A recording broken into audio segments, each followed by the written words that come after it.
ไม่ไหวบอกแม่นะแม่จะได้จ้างครูพิเศษมาสอนให้ที่บ้าน Foto sebuah keluarga sang ibu bernama Mei. Dia mempunyai 2 orang anak. Yang pertama perempuan bernama Pim dan yang kedua laki-laki bernama Pat. Sejak lahir kaki kiri Pat tidak berfungsi dengan baik sehingga harus ditopang menggunakan sebuah penyangga. Di pagi itu mereka bertiga memulai hari dengan sarapan yang telah disiapkan oleh sang ibu. Setelah selesai sarapan, Mei pun lalu mengantarkan kedua anaknya menuju ke sekolah. Di dalam perjalanan, Mei pun mengatakan sebuah kabar gembira di mana dirinya berhasil mendapatkan promosi di tempat kerjanya. Untuk merayakannya, mereka bertiga berencana untuk makan di sebuah restoran nanti malam. แม่ได้เลื่อนขั้นเป็นผู้จัดการฝ่ายต่างประเทศอยากกินอะไรนะเลือกร้านได้เลยแม่พาไปกินหมดเลย Di sekolah, Pim pun tergabung dalam grup pemandu sorak. Saat ini, dia juga menjabat sebagai ketua di grupnya tersebut. Selesai latihan, Pim dan kawan-kawan diberitahu oleh pelatihnya bahwa sebentar lagi akan diadakan pemilihan ketua pemandu sorak yang baru. Teman Pim yang bernama Peo sangat optimis karena Pim akan kembali terpilih sebagai ketua. Di siang harinya setelah pulang sekolah terlihat Pat yang sedang asik bermain video game bersama temannya yang bernama Fem. Fem kemudian beranjak dari kursinya setelah melihat Pim pulang dan masuk ke dalam kamar. Ternyata si goblok Fem ini berani mengintip Pim ketika dia sedang mengganti baju. Meski aksinya diketahui oleh Pim, namun Fem tidak beranjak. Dia malah menggoda Pim dan ngebat ingin masuk ke dalam kamar Pim agar bisa mengobrol dengannya. Untungnya saja Pim tidak tergoda. Dengan kasarnya dia menutup pintu sehingga pintu itu menjepit kaki Fem. มีความลับอย่างหนึ่งที่เป็นยังไม่รู้ Dengan kaki yang kesakitan, Fem yang turun dari tangga lantas mendekati Pat dan menyalahkannya. Di sini Fem mengintimidasi Pat agar menurut kepadanya karena dirinya memiliki sebuah rekaman video memalukan dari Pim. Kalau Pat tidak menurut kata-kata Fem maka akan menyebarkan video tersebut. Setelah hari beranjak malam, Pim menelpon ibunya untuk mengingatkan tentang makan malam yang sudah dijanjikan. Namun karena Mei mendapatkan kerjaan tambahan, dia jadi membatalkan acaranya. Selain itu, Pim juga mengatakan masalah Fem yang cabul dan berusaha mengintipnya. พิมไม่อยากให้เฟรมมาที่บ้านเราแล้วแม่ มันก็ดีกับพัดมากนะ แต่เมื่อเย็นเนี้ยเฟรมมันมาแอบดูพิมเปลี่ยนเสื้อผ้านะแม่ Setelah pekerjaannya selesai, Mei pun pulang mengendarai mobilnya. Saat itu cuaca sedang hujan deras. Mei juga khawatir dengan sang anak. Kemudian semua keadaan membuat Mei tidak fokus berkendara hingga akhirnya terjadilah tabrakan. Scene pun beralih pada seorang pria paruh baya yang mendatangi rumah Pim dan Pat. Dia adalah Pong alias ayah Mei sekaligus kakek dari Pim dan Pat. Sang kakek mengabarkan bahwa Mei mengalami kecelakaan dan harus dirawat di rumah sakit. Ketika sampai di rumah sakit, Pim dan Pat bertemu dengan nenek mereka yang bernama Wan. Sang nenek terlihat geram melihat Pat dan memanggilnya dengan nama Creed. Melihat hal tersebut, sang kakek langsung menjelaskan bahwa dia adalah Pat cucunya, bukanlah Creed. Karena itu si nenek pun tersenyum dan meminta maaf kepada mereka. Melalui perbincangan dengan sang kakek bisa kita ketahui bahwa sang nenek ternyata mengidap demensia. Dia seringkali mengalami lupa ingatan sementara dan harus selalu meminum obat. Karena khawatir dengan Pat dan Pim, kakek dan nenek meminta mereka untuk tinggal bersama sampai ibu mereka sadarkan diri. หนูพิมพ์ไปอยู่กับยายนะจ๊ะช่วงนี้น่ะบ้านยายอ่ะก็เหมือนบ้านหนูอ่ะ Akhirnya mereka sampai di rumah kakek dan nenek. Dari sinilah semua kengerian mulai terjadi. Di rumah ini terlihat banyak sekali foto keluarga mereka. Namun ada salah satu foto yang janggal, di mana ibunya terlihat satu frame dengan seseorang namun sepertinya telah dirobek dengan sengaja.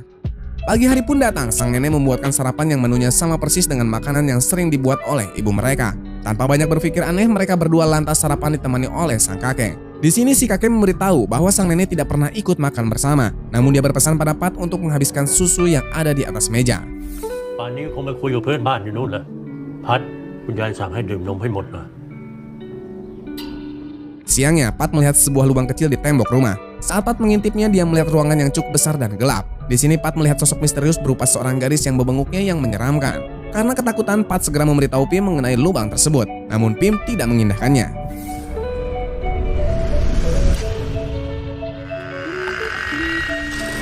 Menjelang gelap terjadilah sebuah perdebatan di meja makan. Hal ini karena nenek Wan yang tidak mengizinkan kucing mereka yaitu Led masuk ke dalam rumah. Tak ingin perdebatan berlanjut, Pim lalu mengalihkan topik dengan menanyakan tentang lubang di dinding rumah pada sang kakek.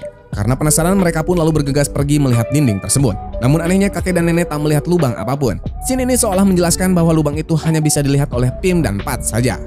ป้าไม่เห็นมันมีรูอะไรเลยอ่ะ ตรงนี้ไงคะ รู้อะไรไม่เห็นหรอก Keesokan harinya seperti biasa Pim dan Pat makan makanan serupa yang telah disiapkan oleh sang nenek. Di sana mereka juga melihat makanan kucing yang masih utuh. Itu berarti si Led belum juga pulang ke rumah.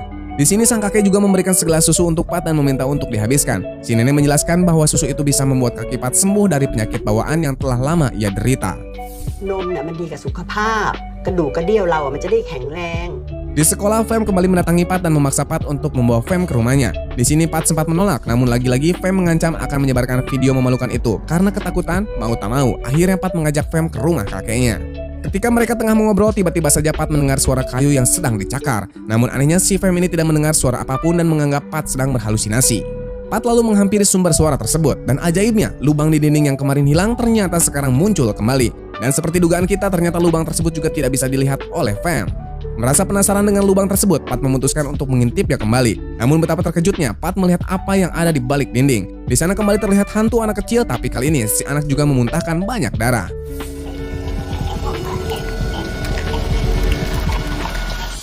Fem yang penasaran lalu mendekatkan wajahnya ke dinding untuk mengintip. Namun tiba-tiba saja tubuh Fem ini seolah terdorong hingga menghantam tembok. Dengan hidung berlumuran darah, Fem marah-marah dan menuduh Pat telah mendorongnya. Namun Pat cepat mengelak dengan mengatakan bahwa dia tidak melakukan apapun.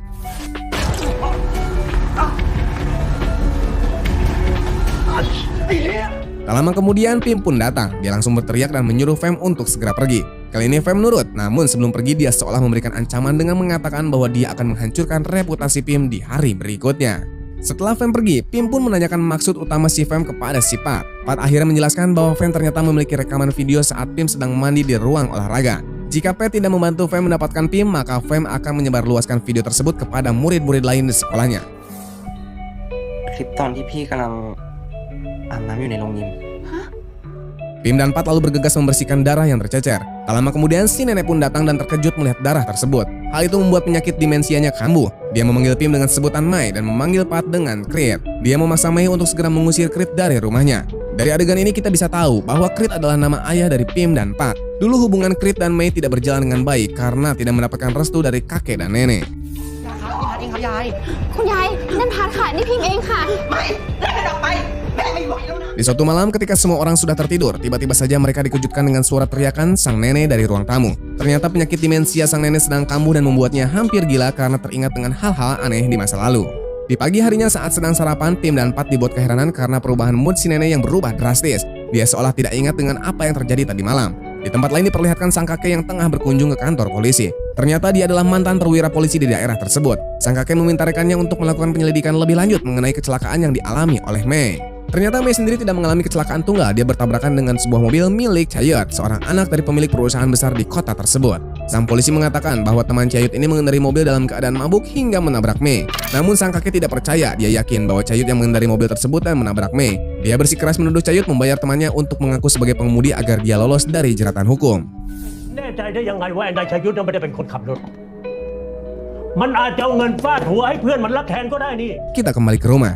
Pim dan Pat sedang mengobrol menemukan sebuah handphone di sofa. Setelah dicek ternyata itu adalah handphone milik Fem. Pim pun sangat senang dan berniat mengecek video yang Fem simpan di handphone tersebut. Namun belum juga melihat isi handphone, mereka berdua dikagetkan dengan suara aneh dari dalam lubang di dinding. Ketika Pim mencoba mengintip lubang di dinding tersebut, ia pun melihat sosok anak kecil menyeramkan merangkak keluar dari sebuah ruangan di bawah tangga. Lagi-lagi, anak itu juga memuntahkan banyak sekali darah. Kejadian itu membuat Pim berasumsi bahwa yang dia lihat adalah tetangganya yang tengah sakit parah. Pat yang penasaran lalu kembali melihat lubang tersebut. Namun kali ini anak yang dia lihat seperti mempunyai bekas luka tembak di kepalanya. Karena masih ragu dengan apa yang dilihatnya, Pat memutuskan untuk kembali melihat lubang tersebut. Kali ini dia melihat seorang anak kecil yang tengah menggendong bayi. Tak lama kemudian anak tersebut memuntahkan banyak sekali darah dari dalam mulutnya. Kejadian itu membuat Pim dan Pat merasa sangat ketakutan. Pim bahkan meminta Pat untuk menjauhi lubang tersebut, apalagi mengintipnya. พัดห้ามไปส่งไอ้ลูกบ้านอีกเด็ดขาดนะพี่ว่าข้างๆบ้านเราอะต้องมีอะไรแปลกๆแน่ๆเลยอะ แต่เมื่อกี้พี่เพิ่งบอกว่า Beberapa saat kemudian kucing mereka Led pun datang ke rumah. Melihat hal tersebut, Pim dan Pat sedikit lega karena peliharaannya ternyata tidak hilang. Ketika akan tidur, Pim memeriksa ponsel milik Fem. Di situ dia menemukan video di mana dia sedang mandi. Karena tak ingin reputasinya tercemar, Pim langsung menghapus video tersebut. Di tengah malam tiba-tiba saja Pat terbangun. Dia melihat sosok anak misterius sedang duduk terdiam di kasur kakaknya. Pat sangat ketakutan sampai-sampai dia terjatuh dari kasur. Parahnya lagi, sosok anak tersebut tiba-tiba saja berada di depan Pat dan membuatnya berteriak histeris.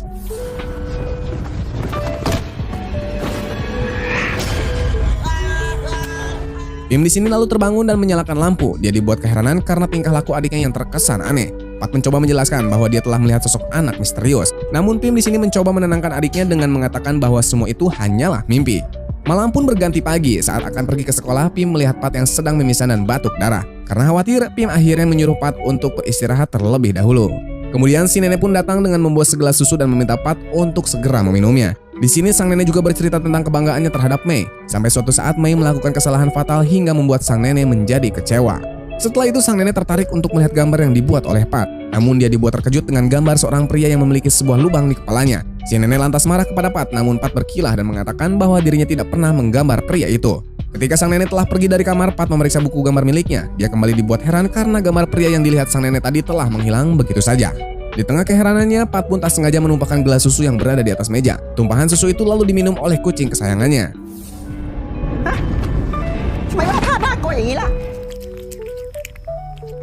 Beralih ke sekolah, di sini pelatih mengumumkan kandidat terpilih untuk memimpin tim pemandu sorak, dan ternyata Pim masih mendapatkan kepercayaan untuk memimpin tim di tahun berikutnya. Setelah pengumuman ketua selesai, Pim pun lantas berdebat dengan sahabatnya yang bernama Peo. Ternyata Peo adalah musuh dalam selimut. Dia adalah orang yang telah merekam video Pim saat sedang mandi dan memberikannya kepada fan. Motif Peo sendiri akhirnya terungkap. Dia sengaja melakukan hal tersebut karena iri terhadap Pim. เพราะสุดท้ายมึงก็ไม่เห็นหัวใครดีเท่าหัวมึงเองป่านเนี้ยวนไปทางโรงเรียนแล้วมั้ง Singkat cerita, keadaan Pat semakin parah. Dia meminta Pim untuk pergi dari rumah ini dan pulang ke rumah lama mereka. Pim lalu menelpon sang kakek untuk mengabarkan kondisi Pat, dan ternyata si kakek sedang berada di klub malam yang mengawasi Chayot. Rupanya sang kakek masih dendam kepada Chayot karena dianggap telah membuat Mei celaka. Di tengah malam, Pat dan Pim terbangun karena mendengar suara aneh dari lubang misterius. Karena rasa penasaran yang tak terbendung, Pim akhirnya memutuskan untuk mengintip lubang itu lagi. Di sini Pim melihat anak kecil misterius keluar dari pintu serta seorang pria yang tengah tertidur di sofa. Setelah melihat cukup lama, Pim akhirnya menyadari sesuatu. Ternyata ruangan yang ada di dalam lubang tersebut mirip dengan ruangan di mana mereka berdiri saat ini. Pat lantas menyimpulkan bahwa lubang itu bekerja dengan prinsip yang sama dengan teori lubang cacing. Lubang itu bisa menghubungkan mereka ke waktu dan tempat yang berbeda. Jadi bisa saja hal yang mereka lihat adalah gambaran kejadian di masa lalu. มันคือจุดเชื่อมต่อระหว่างมิติไอ้เหตุการณ์ที่เราเคยเห็นในรูนั่นน่ะมันเคยเกิดขึ้นแล้วในอดีต Beberapa saat kemudian sang kakek datang menghampiri mereka. Pat pun lantas menceritakan penglihatannya tentang seorang anak kecil yang meninggal dari lubang tersebut. Mendengar hal tersebut, sang kakek malah merasa kesal. Dia lalu menutup tembok tempat lubang berada dengan sebuah lemari. Setelah kedua cucunya tidur, sang kakek membuka lemari dan mengambil sebuah pistol. Dia lalu memakai pakaian dinas lamanya. Ternyata si kakek nekat menemui Chayot di terowongan. Dia berniat membalaskan dendamnya karena menganggap Chayot telah membuat Mei menjadi celaka. Chayot pun lalu dihadang dan dipukul dan dibakar hidup-hidup.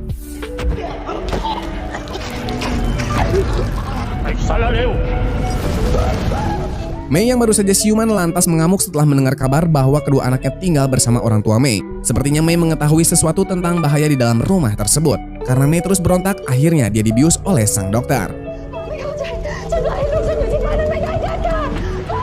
Kita kembali ke rumah. Lemari yang digunakan untuk menutupi lubang di dinding tadi tiba-tiba saja terjatuh dengan sendirinya. Hal itu membuat Pim dan Pat dan sang nenek kaget dan langsung menghampirinya. Karena takut, sang kakek marah. Akhirnya Pim dan Pat membersihkan serpihan barang yang berserakan di lantai. Lubang di dinding lagi-lagi mengeluarkan sebuah suara aneh. Di sini, sang nenek akhirnya mengaku bahwa dia juga bisa melihat lubang tersebut dan mendengar suara yang berasal dari dalam lubang. Sang nenek kemudian bercerita bahwa dia merasa tersiksa dengan suara yang muncul dari dalam lubang. Apalagi keadaan di mana sang kakek yang tidak bisa melihat lubang itu membuat si nenek dianggap berhalusinasi. Karena itulah sang kakek memberikan obat pelupa agar si nenek tidak mengingat lubang tersebut. Jadi sebenarnya yang membuat si nenek memiliki penyakit demensia adalah obat yang dia konsumsi atas perintah si kakek itu sendiri. ตาเขาบังคับให้ยายกินยาทุกวันตลอดหลายปีที่ผ่านมานี้ Tak lama kemudian, lubang itu mengeluarkan sebuah suara kembali dan Pim pun lantas mencoba untuk mengintipnya lagi. Dari dalam lubang, Pim melihat sebuah ruangan yang tidak seseram sebelumnya. Di sana dia juga melihat ayah mereka ketika masih muda tertidur sendirian di atas sofa. Beberapa saat kemudian, Mei pun datang dengan menggendong seorang bayi disusul kakek dan juga nenek mereka. Mei lalu berteriak menanyakan keberadaan anaknya yang bernama Pinya. Hal itu membuat Pim terkejut dan bertanya-tanya kepada neneknya. Saat disinggung mengenai Pinya, sang nenek seperti menutupi sesuatu dan tidak mau menjawabnya. Pat yang penasaran lantas mencoba untuk mengintip lubang itu kembali. Kali ini dia melihat keluarganya seperti panik. Terlihat juga Pinya yang telah meninggal karena muntah darah. Namun gobloknya lagi, si Creed masih saja tertidur padahal semua orang sedang panik menyaksikan kematian Pinya. Di sini kita akhirnya bisa menebak bahwa sosok misterius anak kecil yang menyeramkan selama ini menghantui Pim dan Pat adalah Pinya, sosok kakak perempuan mereka yang telah lama meninggoy.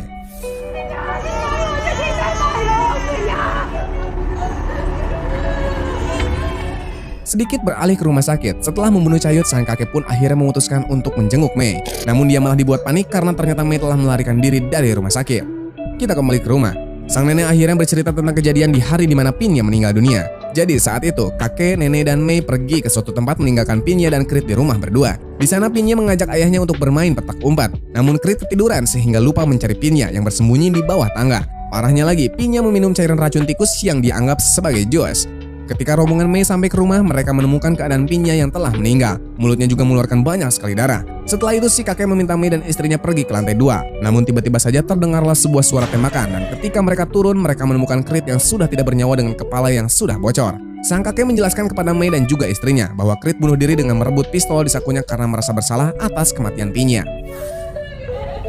มันแย่งปืนฉันไปยิงตัวตายมันคงรู้สึกผิดนะที่ทำให้พิญญาตาย Keadaan semakin parah karena Pat muntah darah. Pim lalu memohon kepada sang nenek untuk segera membawa Pat ke rumah sakit. Namun anehnya hal tersebut tidak digubris oleh sang nenek. Beberapa saat kemudian Mei yang kabur dari rumah sakit lantas sampai ke rumah orang tuanya. Di sini dia dibuat terkejut karena melihat kucing kesayangan anaknya telah mati karena diracun. Di dalam rumah sang nenek lagi-lagi memberikan Pat susu. Pim yang kesal terus memaksa si nenek untuk membawa Pat ke rumah sakit. Tiba-tiba saja demensia sang nenek pun kambuh. Dia lalu memaksa Pat untuk segera menghabiskan susu yang telah dia buat. Beruntungnya saja Mei segera datang dan langsung membawa anaknya untuk segera pergi ke rumah sakit. Namun saat akan keluar dari pintu, sang kakek tiba-tiba saja datang dengan menodongkan sebuah pistol ke arah Mei dan juga anak-anaknya. ไม่หนีออกจากโรงพยาบาลทำไมหมอเขาบอกลูกยังหายไม่ดีเลย พ่อถอยไป Di sini Mei menanyakan tentang kebenaran yang terjadi di saat Creed meninggal dahulu. Mei sangat yakin bahwa Creed tidak mungkin melakukan hal tersebut. Kemudian Pim dan Pat menyela obrolan dan mengatakan bahwa mereka tahu kebenaran di balik semua kejadian di masa lalu. Hal itu karena lubang di dinding tersebut. Namun si kakek dan nenek menyangkal semua omong kosong mereka. Pat tiba-tiba saja batuk dan muntah darah. Di sini akhirnya terungkap kalau selama ini sang nenek telah mencampuri racun tikus ke dalam susu yang diberikan kepada Pat. Hal ini diperjelas dengan kematian latte kucing mereka yang mati setelah meminum susu tersebut. Dari kejadian ini, Mei juga menarik kesimpulan bahwa si nenek juga telah meracuni Pinya dengan memberikan susu bercampur racun tikus. Akhirnya si nenek pun mengaku dia melakukan ini karena menganggap anak yang cacat adalah kutukan dan aib. Dia sengaja meracuni Pinya dan Pat untuk menyingkirkan mereka semua dari kehidupan Mei. Karena hal inilah Mei menaruh kekecewaan mendalam kepada orang tuanya. Dia lantas membawa Pim dan Pat untuk pulang ke rumah Mei. ก็กลายเป็นตัวประหลาดพิกลพิการมันพิญญามันไอ้พัด Beberapa hari telah berlalu, Pim lalu membuka obrolan dengan menanyakan perihal lubang di dinding kepada Mei. Ternyata Mei juga bisa melihat lubang tersebut, namun dia tidak pernah berani untuk mengintip ke dalamnya. Berpindah pada saat sang kakek, kali ini dia mendapatkan telepon dari teman polisinya yang mengabarkan bahwa mereka menemukan sebuah bukti dari rekaman kamera dashboard milik mobil Chayut. Dari rekaman tersebut ternyata memang benar kalau teman Chayut lah yang mengendarai mobil dan menabrak Mei. Jadi Chayut memang tidak bersalah dan tindakan si kakek yang membunuh Chayut adalah sebuah kesalahpahaman yang besar. เรามีพยานที่เพิ่งเปิดเผยตัวใหม่ เรามีภาพหลักฐานจากกล้องหน้ารถที่บันทึกได้ในที่เกิดเหตุ Di lantai bawah terlihat sang nenek yang dihantui arwah Pinya. Dia pun merengek meminta untuk dipeluk. Saat si kakek turun, dia dikejutkan dengan sang nenek yang telah berubah menjadi wujud Creed yang telah meninggal. Sontak saja si kakek lantas menembakkan pistolnya hingga sang nenek meninggoy di tempat. Kini rasa bersalah si kakek semakin menggunung. Dia telah melakukan 2 pembunuhan sekaligus. Karena hal tersebut, sang kakek pun memutuskan untuk bunuh diri dengan memasukkan pistol ke dalam mulutnya.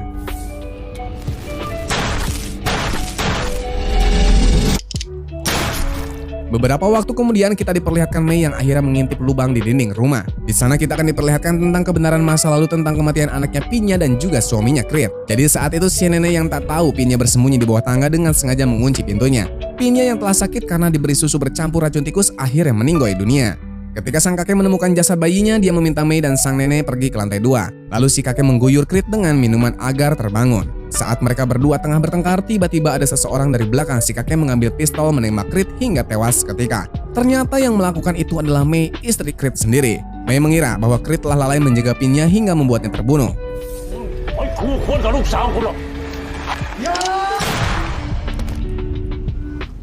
Di akhir film kita akan diperlihatkan Mei yang sedang berdandan dan tersenyum aneh di depan cermin. Mungkin dia mendadak stres setelah melihat kebenaran dari lubang di rumah orang tuanya. Kemudian kita akan melihat Pim yang tengah tertidur dengan Pinya dan menyanyikan lagu Nina Bobo yang biasa dia nyanyikan.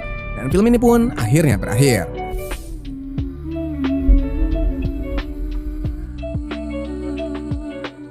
Demikianlah kisah keluarga Mei yang penuh dengan misteri. Sesuai dengan judulnya, lubang di dalam film ini memang menjadi inti cerita, di mana dia secara gamblang menjelaskan tentang peristiwa kelam di masa lalu.